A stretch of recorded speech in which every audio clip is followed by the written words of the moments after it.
The band was still playing its bright, goofy tune when the camera swung across the packed studio.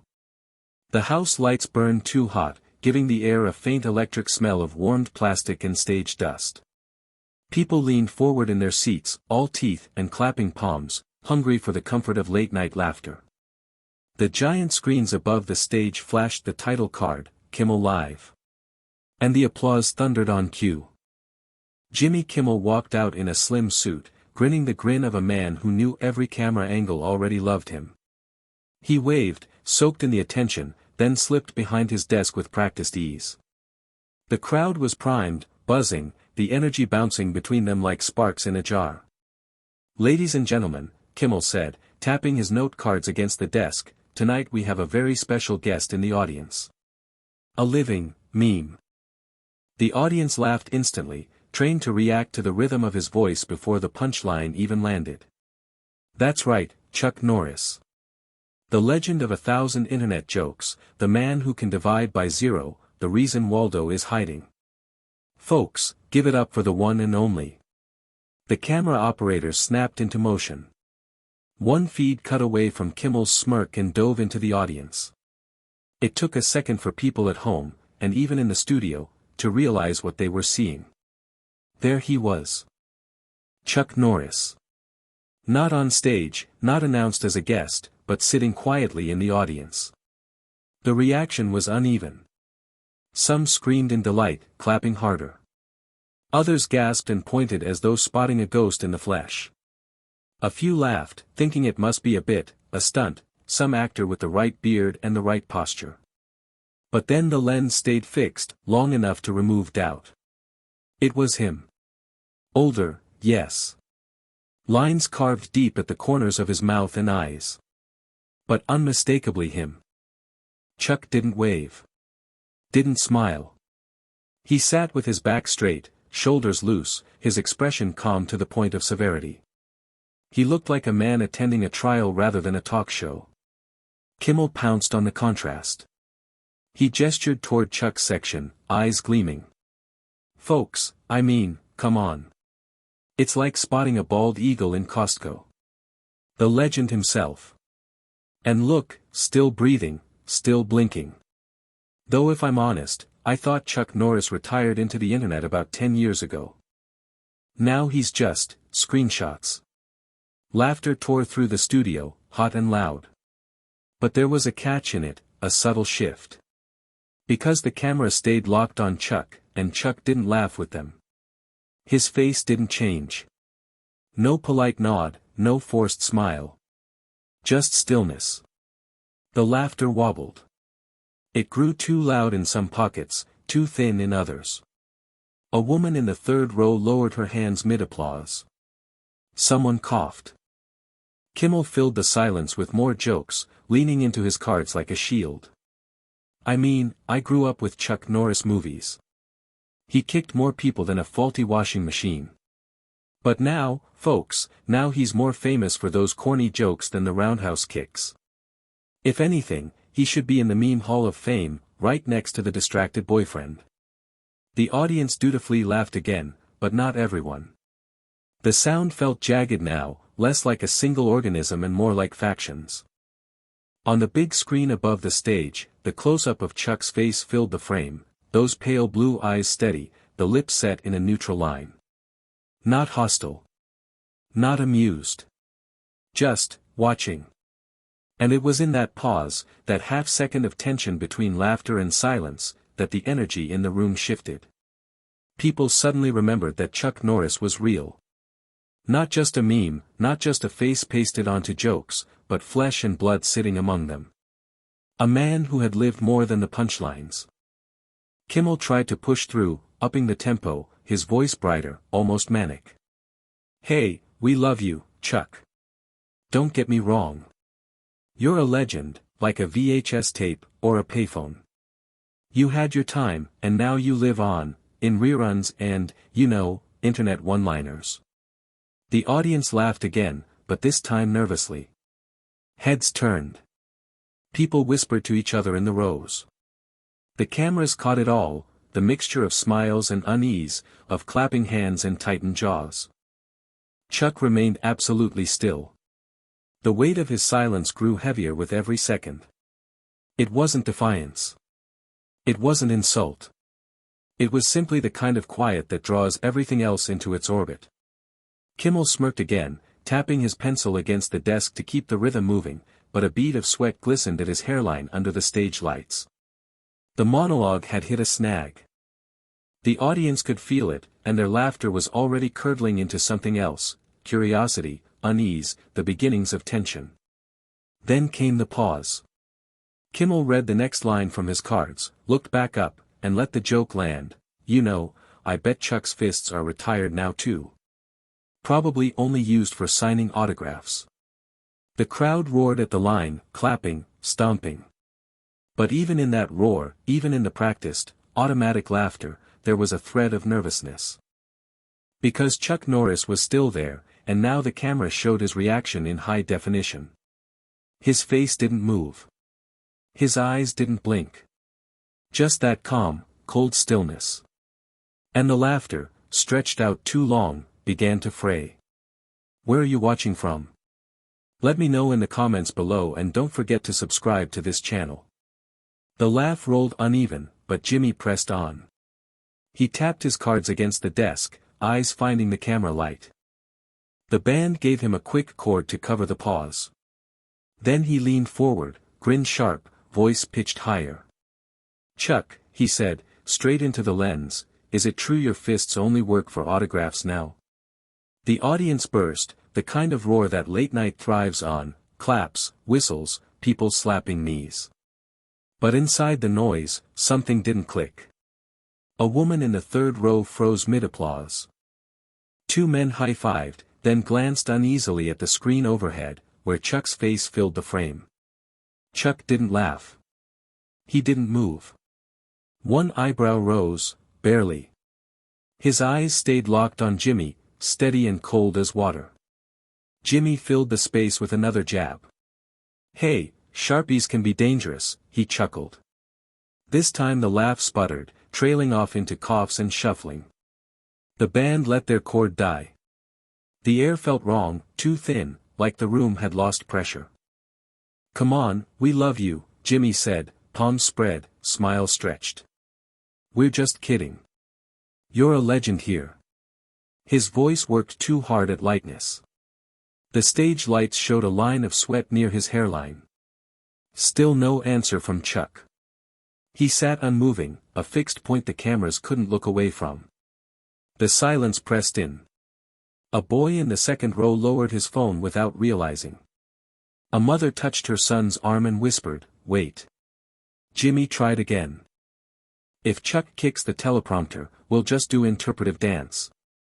The joke barely landed. A few claps, but scattered. The director's voice hissed in Jimmy's earpiece, "Stay on him. Hold the shot." And then, at last, Chuck spoke. Not loud. Not theatrical. Just clear enough to ride the silence. "Jokes are fine. But you know, Jimmy, sometimes laughter costs more than you think." The words chilled the room. The audience straightened in their chairs. The laugh sign above them stayed dark. The line appeared on the closed captions a second later: "Laughter costs more," and the sight of it typed out made it land heavier. A handful of people clapped once or twice, but the sound died quickly. Jimmy blinked fast, shuffled his cards, tried to look relaxed. "Hey, I'm just here to make people smile. That's the job." Chuck answered without shifting his stare. "No argument. That's your job. Mine is remembering what a laugh can do." The audience stirred, murmuring. A current of unease ran across the room. Some folded arms, others leaned forward. The crowd had stopped being passive, it had become a witness. Jimmy forced another smile. "So, just to be clear, your fists aren't retired. Should I get them HR paperwork?" He forced a laugh. Chuck's eyebrow flickered, half humor, half warning. He said nothing. The silence answered instead, heavier than any line. The room felt strange now. Too quiet in places, too sharp in others. Someone dropped a program, the pages scraped under a seat. A boom mic operator adjusted his arms, joints trembling. The pause stretched until people could hear the buzz of the studio lights overhead. Jimmy tried one more time, his voice thinner. Okay, fair. But if we can't joke, what's left? Chuck's reply came measured, without heat. Plenty. Start with respect. That was all. A sentence that didn't allow escape. The reaction split the crowd. One section applauded sincerely. Another booed the applause. Most stayed silent, eyes moving between host and guest, trying to read the air. Down front, a studio assistant bent to grab the dropped program. She glanced up and met Chuck's eyes. The way she swallowed told the story, this wasn't part of the script anymore. Jimmy sat still, cards flat on the desk. His smile had shape but no weight. The IFB hissed with directions, go wide. Transition. Throw to commercial. The main camera obeyed, but the tension didn't widen out. All right, Jimmy said, words careful now. You heard him. Respect it is. A weak laugh came from the audience, wrong, brittle. Jimmy adjusted his tie, unnecessary. He looked back toward Chuck, hoping for a smile to close the moment. Chuck gave him only a nod. Small. Courteous. Final. The lens caught Jimmy's eyes, closer than he wanted. The confidence there wasn't whole anymore. Something wary had moved in behind it. The audience leaned forward, a murmur swelling like a storm that hadn't chosen its direction. And before Jimmy could steer it back, before he could throw to safety, the room made its own choice. A voice rose from the crowd. The first shout came from somewhere above the camera cranes, young voice, raw with adrenaline.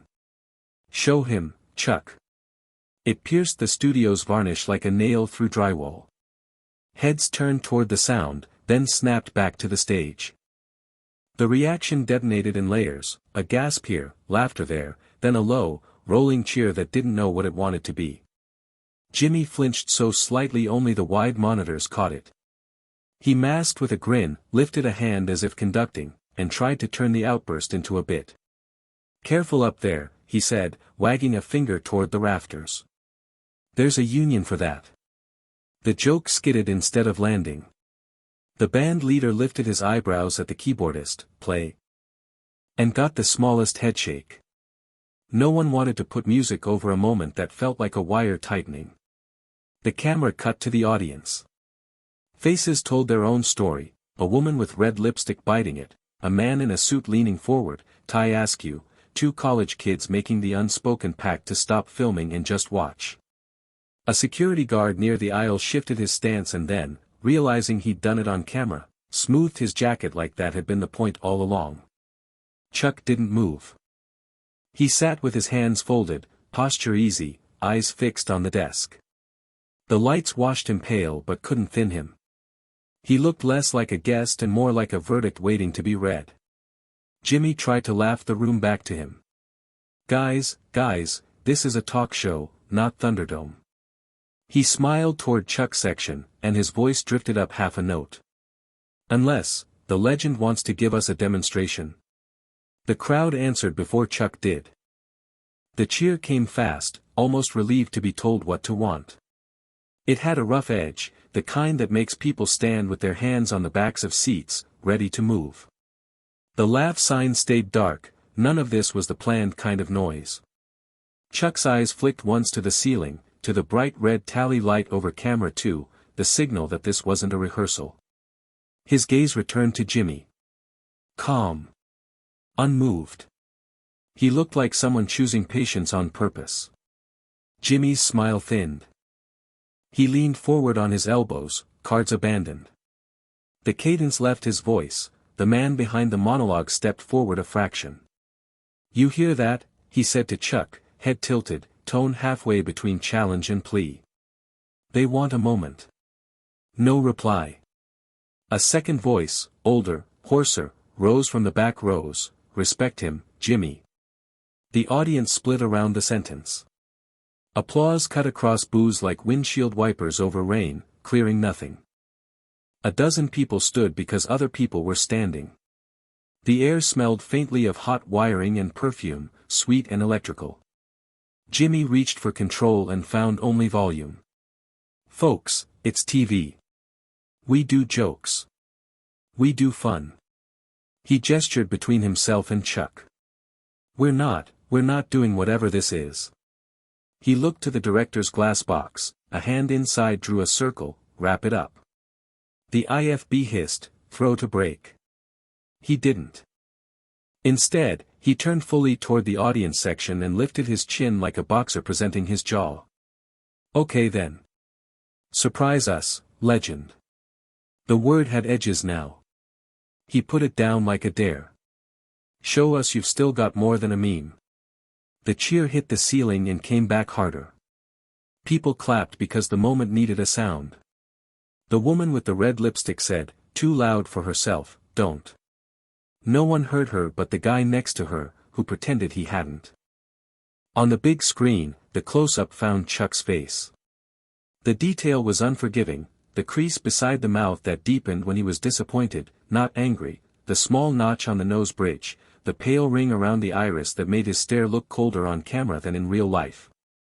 He absorbed the roar the way a mountain absorbs wind, changed by none of it. Jimmy drummed his fingers on the desk and stopped when the mic made it sound like panic. He performed casual, leaning back, crossing one ankle over a knee, but his shoe bounced. The band leader cleared his throat, no one played. A stagehand at the edge of the curtain mouthed, "Cut," to the director. The director mouthed back, "Hold." The crowd became the third presence, undeniable and hungry. It fed on itself. Whisper became murmur, murmur became pressure. People started narrating their own roles. "I'm with Chuck," someone announced, too proud of it. "Be funny," someone else shot back.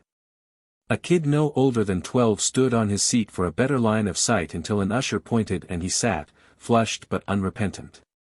A tiny bead of quiet dropped into the center of it, a clear coin in muddy water.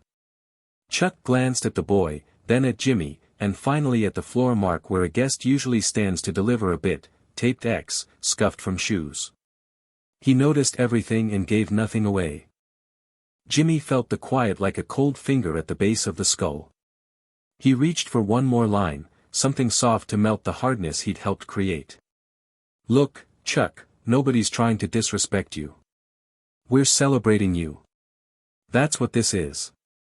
Chuck tilted his head as if considering a puzzle piece that didn't fit. His voice stayed low. Celebrations usually ask before they start swinging. It wasn't loud enough for the rafters, but the caption bar carried it, and the room swallowed it whole. A woman in the audience started clapping and stopped after 2 beats, embarrassed by how lonely it sounded. Jimmy's laugh came late and wrong. "So that's a no on the demonstration." He tried to make it flippant and found no flippancy left. Chuck unfolded his hands, not to stand, just to let the fingers stretch. The movement was small, but the studio tightened around it like a fist. The security guard in the aisle took a half step that no one else noticed. The boom mic dipped, then steadied. From somewhere near the back, a chant attempted to form, "Chuck. Chuck," and fell apart immediately, replaced by the kind of hum you hear in a church when a decision's about to be made. The set lights felt hotter. Makeup melted at the edge of Jimmy's hairline. The desk, built to look solid, now looked like a prop. "All right," Jimmy said, crisp as he could manage, the professional finding his marks. Since you're here, let's do it properly." He gestured toward the aisle as if inviting Chuck to the stage. "Come say hello." The director threw both hands up in the booth. Too late. The room had already chosen the script. People erupted, some cheering, some pleading, some telling the host to sit down and shut up, a chaotic chorus that made language into weather. Chuck didn't move. He simply turned his face to the lens, granting it the full weight of his attention. No anger. No grin. The look said there were lines he wouldn't cross and lines he wouldn't let be crossed for him. The camera pushed closer, glass-swallowing light.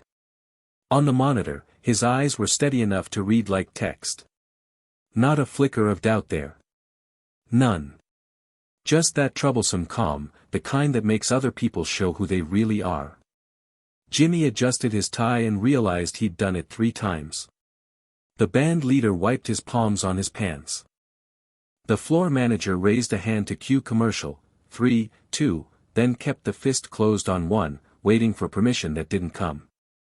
The audience hovered between noise and reverence, a body with its lungs half full. Someone whispered, "Please don't ruin it," without knowing whether they meant the joke or the man.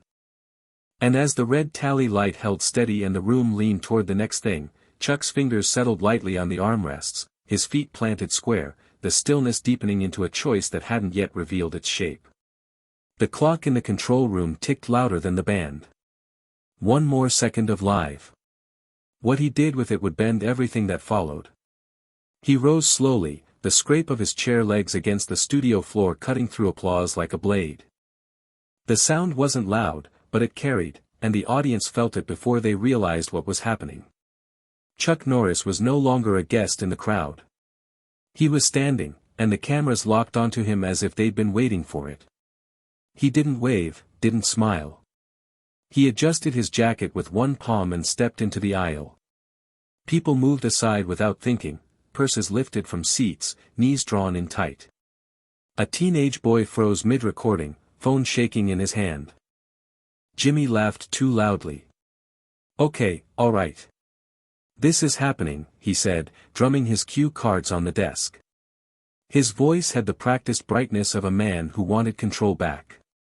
"Folks, remain seated.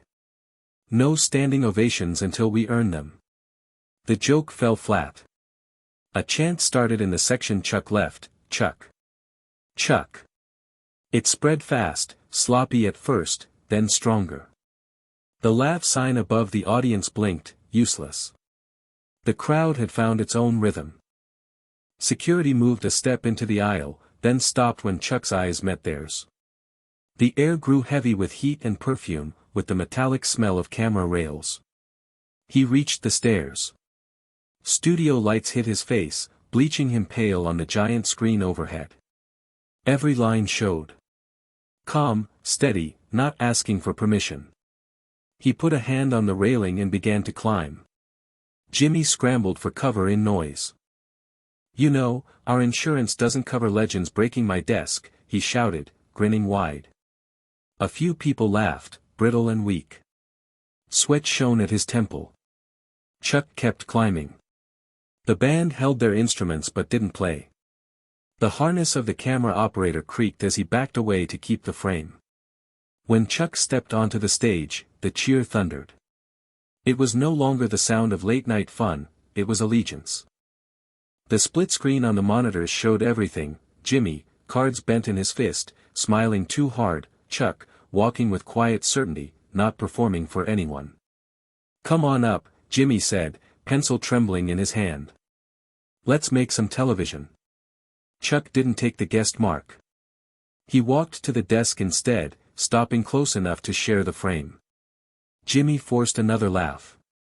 "Unexpected. Viral stuff," he muttered, though the sound of it was wrong. The audience roared, then hushed again, as if they'd burned through all their noise and landed in raw attention. The chant dissolved into silence.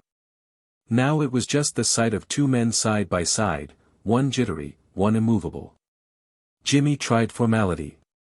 "Sir, on behalf of everyone, we're honored you're here. We joke because we love. That's the deal." He lifted his palms, an offering of peace. Chuck looked at the pencil in his hand, at the white-knuckled grip on the cards, then back to Jimmy's face. He said nothing. And nothing weighed more than any line spoken that night. The jib camera drifted close, catching both faces tight. Jimmy's smile quivered at the edges, his eyes ran quick calculations. Chuck's expression was calm, almost indifferent. The contrast spoke for itself. The audience leaned forward, restless but hushed. The HVAC hummed above. Someone whispered, "Oh my God," and it carried. Jimmy reached for his mug, missed the handle once, found it on the second try. The cheerful Kimmel Live logo on the coaster looked absurd beside the tension in the room. Say something, he whispered, almost only for them. We're live. Chuck's chest rose once. His eyes fell to the microphone on the desk, cable looped neatly beside Jimmy's notes. He didn't grab it yet. He let the possibility rearrange the room. In the front row, the boy gripped the barricade, unblinking. A woman who'd cried earlier nodded to herself as if agreeing with a decision she couldn't hear. Jimmy tapped his pencil on the desk. It snapped clean in his hand. The crack was tiny but obscene in the silence. Chuck looked at the broken wood, then back into Jimmy's eyes. Not a threat, not forgiveness, just the kind of look that told a man he had one chance to handle himself right. The red tally light glowed steady. Chuck's hand moved toward the microphone. Slowly. Deliberately. And the entire studio held its breath, one shared set of lungs waiting for what came next. His hand closed around the microphone as if it were something ordinary, not a symbol the whole room was holding its breath for. No flourish, no sudden move. Just a steady grip. The cable slid across the desk with a soft scrape, the light on the base flicked red, and silence dropped like a curtain. The chant cut off mid-syllable. Phones lowered. The band froze. Even the neon laugh sign seemed embarrassed. Chuck raised the mic only to chest height and spoke. His voice wasn't loud, but it carried, smooth and controlled. We'll keep this simple, he said. You came for jokes. That's his craft. A nod toward Jimmy. Mine is different. Jimmy smiled too wide. The cue cards in his hand were bent from squeezing. He tried to set them flat, but they curled back like stubborn paper. Chuck waited a beat. Strength isn't in the fists, he said at last. Real strength is knowing when not to use them. The words weren't a punchline, but they hit. On the caption screen above the stage, the delay spelled them out. Strength is knowing when not to use them, and the crowd felt the weight of seeing them written. A few people clapped out of reflex, then faltered. A shout of his name echoed, then died. Jimmy forced a laugh. So, no roundhouse demonstration tonight? The quip was thin, shaky. Chuck let the silence answer, then spoke again. Words hit harder than we think. Not just the ones we say, but the ones we cheer for. His eyes scanned the tiers of seats. Especially those. The audience shifted uneasily. A man folded his sign in half. Two teenagers pocketed their phones. The chant didn't return. The crowd had turned from spectators into witnesses. Jimmy tried to steady himself. We tease because we care, he said quickly. There's no malice here. But his voice had lost authority, sounding more like an excuse than a defense. Chuck angled the mic slightly away, as if refusing to crowd him. I'm not accusing, he said. I'm reminding. Because laughter has a price. It's easier to pay when it isn't your bill. Applause spread this time, awkward but sincere. In the balcony, a chant of respect flickered, uneven but real. Jimmy looked smaller behind the desk. The polished set pieces dwarfed him now. He tried one more counter. If we can't laugh at our legends, how do we keep them alive? People love you because of the jokes. Chuck allowed the faintest smile. I'm here because people remember the person, not just the punchline, he said. If I forget him, the jokes will help. I'd rather not. The crowd reacted with a low murmur, the kind that isn't entertainment but agreement. Some stood, some clapped carefully. A woman near the front row whispered, "That's it," and started crying openly. Jimmy dropped his gaze, chest rising shallow under the suit. He looked like a man deciding whether to fight back or admit what was already true. He reached for his mug, then stopped halfway. Chuck turned slightly toward the audience. You don't need me to knock anything over, he said. You know what matters.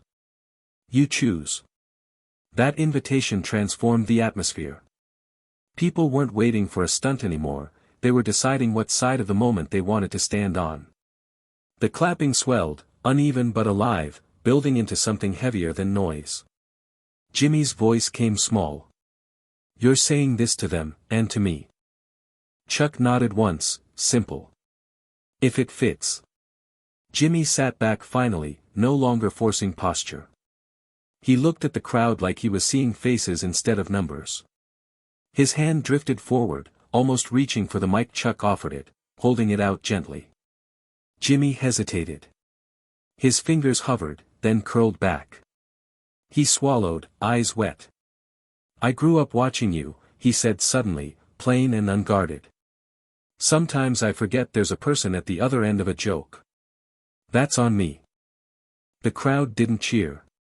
They breathed, a long collective exhale. Chuck eased the microphone back, no rush.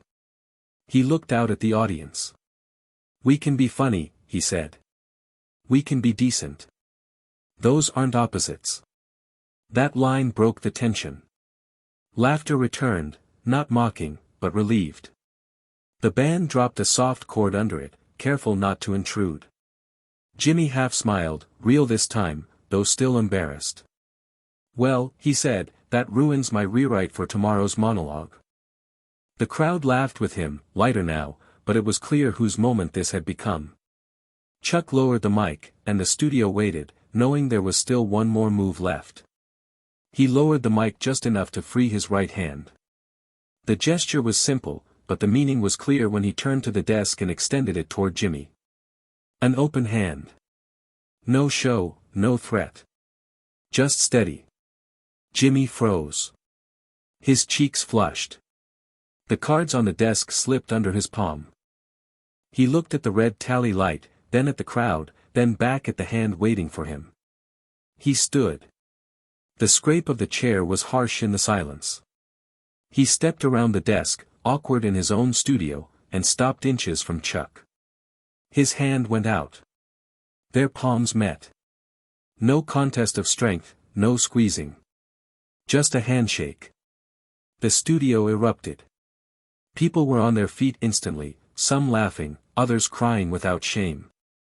The sound was bigger than applause, it had weight, like a release of something held too long. Security relaxed, the band sat still, and even the ushers stopped moving. Jimmy tried to regain rhythm. "Well," he said with a shaky grin, "first time a handshake might void our insurance." The laugh from the audience was real but small, less about the joke than about forgiving him for trying. Phones shot back up, but many stayed lowered. A woman near the stage clapped with tears on her cheeks. Up in the balcony, a boy pumped his fist once and sat down, watching intently. Chuck gave one short nod, let go, and lifted the mic again. "We're good," he said simply. "Let's do your show." The generosity of the line was obvious, it handed the stage back to Jimmy without force. The crowd settled, shoulders dropping, air loosening. The band added a light chord, tentative but welcome. Jimmy exhaled, eyes softening. "We are live," he said, almost to himself. "And maybe we just learned something on live TV." He turned toward Chuck. "Thank you." It was honest. The audience heard it. Habit tugged him toward one more joke. "For the record, if we compare roundhouse kicks later, I'll be using a stunt leg." His voice trembled, but this time the laugh worked, gentle, forgiving, more about him admitting defeat than getting the upper hand. Chuck lowered the mic again. He didn't sit, didn't move to the guest chair. He stood where he was, calm, owning the space without claiming it. He looked at the audience, not past them to the cameras, and a small shift softened his eyes. The wave that followed wasn't noise, it was human. A low sound of relief swept through the seats. People clapped carefully, then louder. This time the slow clap didn't feel mocking, it grew steady, filling the room. Jimmy leaned on the desk, palms flat, no longer pretending. "We're here," he said. "Because if I cut to commercial now, the internet will arrest me." The laugh that followed was genuine. Chuck turned toward him, and for the first time, he smiled.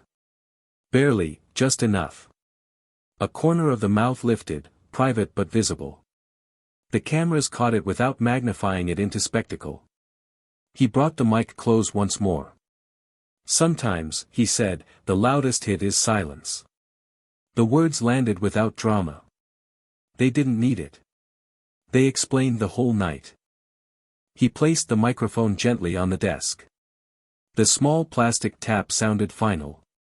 Jimmy nodded, his grin smaller, more human. "Stay with us," he told the camera, then looked back at Chuck with a glance that wasn't host to guest anymore but man to man. The audience stood again, many wiping eyes, some still laughing at themselves for crying. Two strangers hugged in the aisle without knowing each other's names. The studio air buzzed like it had been charged. The show's graphics and band cues returned because they had to, but everyone knew they were placeholders. The real thing had already happened. The last image before the break was a close shot of Chuck's face. That faint smile was still there, quiet but unshakable. It said everything without a word: not every blow needs to be thrown. Not every victory makes noise. The red tally light blinked off. People stayed standing. And at home, across thousands of living rooms, viewers argued, laughed, and cried in equal measure. Not because they'd seen a stunt, but because for once, live television had shown them something unscripted, something true.